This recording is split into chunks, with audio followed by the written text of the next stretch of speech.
네, 안녕하세요. 반갑습니다. 오늘은 10년물 국채와 비트코인에 대해서 한 말씀 드리도록 하겠습니다. 오늘은 조금 가벼운 주제로 이야기를 해보려고 하는데요. 비트코인의 이제 사실 내재 가치를 평가한다는 게 여러 가지 논쟁이 있죠. 어쨌든 그럼에도 시장에서는 자산으로서는 인정을 하는 분위기가 좀 많이 형성된 것 같습니다. 게다가 이제 비트코인의 가격이 변동성이 상당히 심함에도 불구하고 최근 미국의 금리 인상 우려를 생각보다 잘 버티고 있다라는 느낌을 받고 있습니다. 특히 이제 연초 대비, 1월 대비 약 30% 이상 상승한 그런 모습도 보여주고 있고요. 개인적으로는 오히려 10년물 국채보다 오히려 더 잘 버티는 것 같은 느낌도 들고 있는데요. 게다가 이제 비트코인과 미국 10년물 국채 수익률이 서로 동조화되는 현상을 좀 지적하면서 일부 국채에 투자되는 자금이 비트코인으로 빨려 들어가는 거 아니냐 이런 우려도 있는 게 현실이고요. 사실 디지털 금이라고 불리는 이 비트코인 이 내막을 사실 들춰보면 미국 달러의 불신으로 성장을 한 만큼 사실 미국 장기채 투자에 있어서 어느 정도 경쟁 구도를 갖고 있다고 볼 수도 있고요. 게다가 이런 논리를 좀 뒷받침하는 게 몇 년 전부터는 기관들의 자금 유입도 상당히 이뤄지고 있었죠. 실제 자산 운용사들은 비트코인에 투자를 한다는 보도도 있었고요. 헤지펀드들은 꽤 의미 있는 자산 편입을 이뤘고 직접 트레이딩하는 경우도 좀 펀드도 많았고요. 아직까지는 여러 가지 규제가 있지만 다양한 측면에서 적극적인 투자를 고려한다는 점은 이런 우려를 조금 더 심각하게 고민해 보게 되고요. 아직까지 직접 거래가 어려운 기관들의 경우에는 신탁을 통해서 간접 투자 방식으로도 이루어지고 있다는 것도 지금 확인이 되죠. 결국에는 이 보수적인 금융기관들도 이렇게 비트코인이라든지 이런 가상자산의 투자 움직임이 있다 보니까 한 번쯤 이 10년물 국채 투자와 비트코인의 관계에 대해서 고민을 하신 분들도 있으실 거라고 생각이 듭니다. 이쯤에서 드는 생각, 이 정말 비트코인이 미국 달러를 대체하는 자산으로 메인스트림 되는 거 아닌가, 이런 생각이 드실 수도 있겠죠. 전혀 아니라고 생각하시는 분들도 있겠지만, 이렇게 생각하시는 분들도 있지 않을까 생각해서 준비한 영상이고요. 제 생각은 결론부터 말하자면 절대 아니다, 입니다. 이제 크게 두 가지 이유를 들었는데요. 첫 번째는 이 시장의 규모가 너무 차이가 난다고 이제 지적하고 싶어요. 이 사실 시장의 규모를 보면 그 자산에 투자하는 투자 참여자들이든지 투자 정도, 규모, 안정성 등을 모두 유추해 볼 수 있는데요. 일단 금융시장은 상품, 서비스가 거래해서 발생하는 총 금액의 정도니까 이 시장 규모로 보는 게 좀 이해가 빠릅니다. 그러니까 돈이 실제로 얼마나 몰렸는지, 마켓 사이즈가 얼마나 되는지, 이런 시가총액 등을 비교해 보면 좀 쉽게 이런 안정성, 투자 정도, 시장 참여자들의 관심도를 유추할 수 있다는 뜻이죠. 이게 총 자산 대비 시가총액을 좀 구분을 했는데요. 먼저 골드, 금은 12조 달러 규모고요. 우리 애플은 2조 달러 수준이죠. 쭉 내려보시면 지금 이제 네, 쭉 내려보시면 지금 이제 우리 비트코인이 확인이 되죠. 지금 비트코인의 시총이 지금 이렇게 1조 달러도 되지 않죠? 그러니까 보통 비트코인의 시총을 1조에서 1.5조 달러 정도로 보고 있는데 지금 많이 떨어져서 한 반토막 이하가 된 거죠. 그래서 아직은 지금 이 규모로 놓고 봤을 때는 그렇게 위협 대상이 아니다라고 저는 좀 보고 있는 거고, 특히 이제 우리가 이제 미국 국채의 시장 규모가 대략 26조에서 28조 규모로 보고 있죠.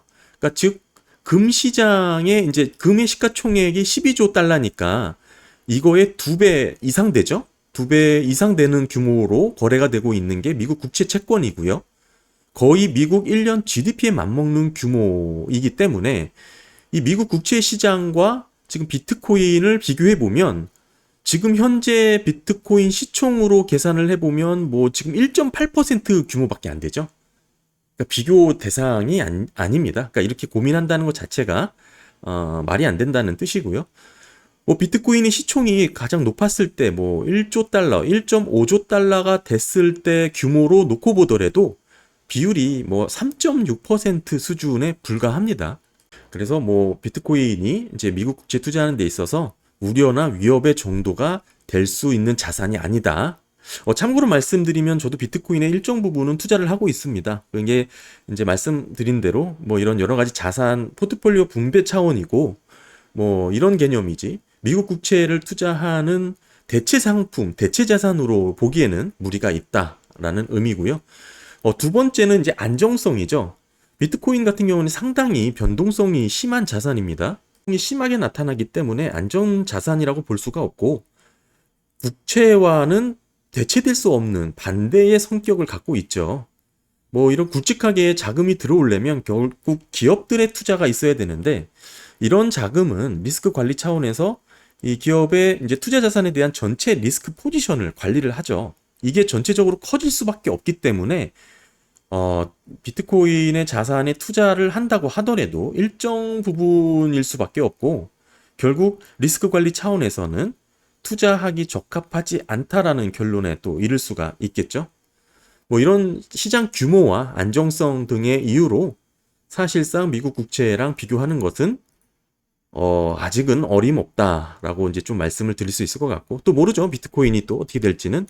근데 지금 규모로 봤을 때 지금 규모와 시장의 시총의 참여자들의 수준, 가격 거래에 형성되는 이런 전체적인 종합적인 측면을 놓고 봤을 때는 한참 멀었다라고 볼 수가 있겠죠. 그러니까 너무 큰 우려다라고 말씀을 드리고 제가 뭐 TMF 투자를 좀 하면서 지금 가장 어려운 점을 좀 함께 공유하면서 말씀을 드리자면 좀 계속해서 TMF 투자를 하면서 장기적인 롱텀에 견딜 수 있는 뭐 내재된 리스크를 살피고 있죠.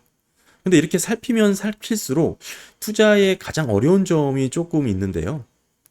이게 뭐냐면 이 단기적인 가격 변동에 크게 우려하지 않게 된다라는 뜻입니다. 이게 무슨 말이냐면 이게 리스크를 살펴보면 볼수록 저는 나름대로 원칙을 갖고 지금 어느 정도 기간적인 타이밍을 갖고 분할 매수하려는 스탠스를 갖고 있는데 지금 가격 조정이 이렇게 빨리 이루어지다 보니까 그 스탠스가 결국 앞당겨지는 결과를 가져오게 된다. 그러니까 쉬운 말로 점차 이게 가격에 너무 점점 투자 관점에서는 너무 매력적인 포인트가 너무 빨리 다가온다. 이렇게 말씀을 드리는 거죠.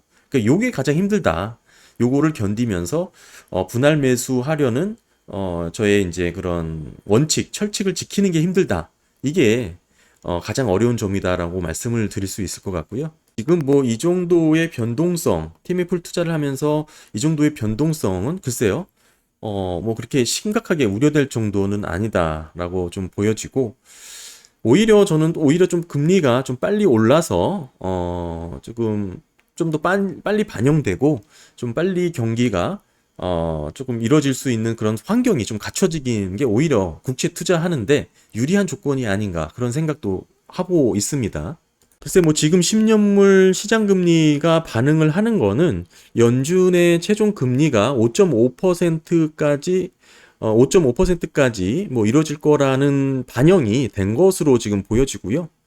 뭐 그 정도 수준에서 놓고 봤을 때는 지금의 금리 10년물 국채 수익률의 상승은 그렇게 우려될 정도는 아니다라고 보여지죠. 오히려 계속 이 지금 투자를 하는 데 있어서 좀 이 매수하고 싶은 이 손가락을 주저하는 게 가장 큰 어려움이다라고 말씀을 드리고 뭐 실질적으로 제가 애초에 계획했던 이런 분할 매수보단 조금 더 앞당겨서 지금 투자를 하고 있습니다. 예, 뭐 그렇게 좀 말씀을 드리고 오늘은 좀 가벼운 주제로 비트코인과 뭐 10년물 국채 뭐 이야기로 한번 살펴봤습니다. 감사합니다.